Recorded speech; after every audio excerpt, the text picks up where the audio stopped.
SPK Kemayoran. Kali ini kedatangan mobil Mercy Jeep.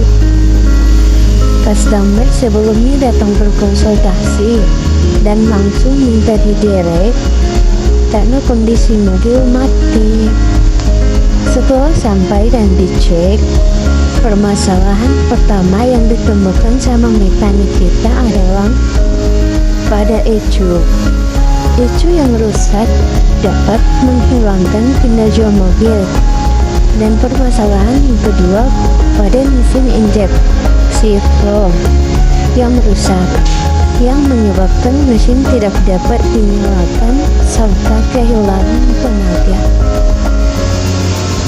Yuk, yang mau perbaiki mobil bisa langsung ke bengkel Pusat Cita yang berlokasi di Pasar Mobil Kemayoran, Blok S nomor 53 Lekong.